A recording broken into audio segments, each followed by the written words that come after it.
Now to the latest on the quadruple stabbing deaths of 4 University of Idaho students. Moscow, Idaho police say they will no longer be communicating with the public or the media about the suspect, Bryan Kohberger.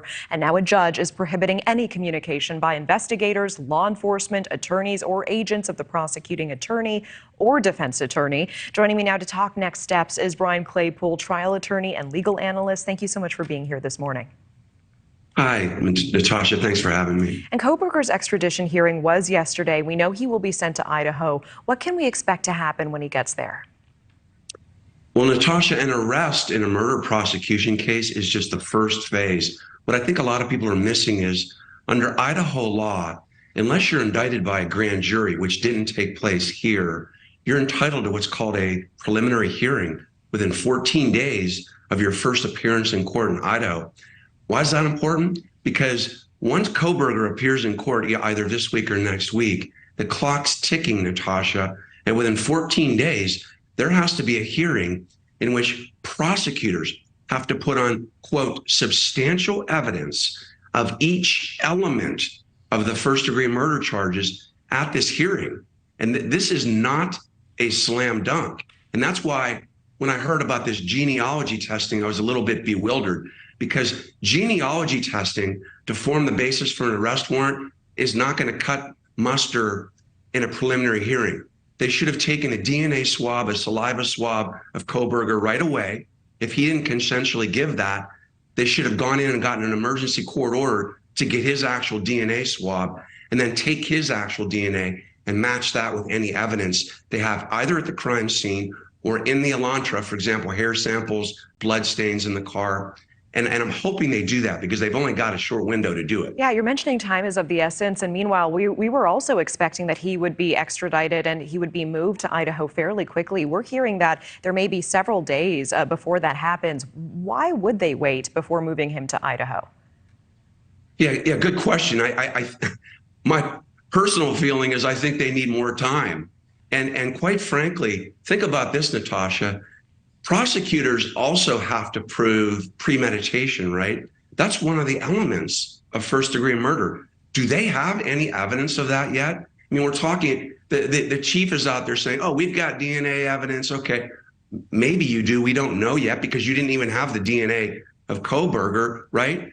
But do you have, for example, social media posts?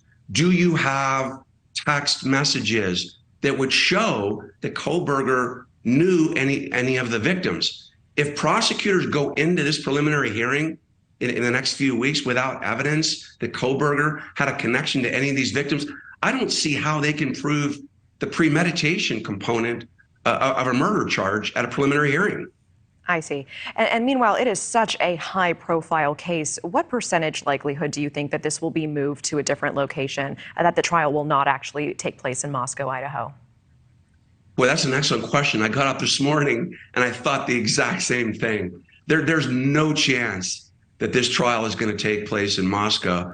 I mean, his lawyers, Kohberger's lawyers, are going to file a motion for change of venue, and I'm sure that's going to be granted to make sure there's no appellate issues down the road.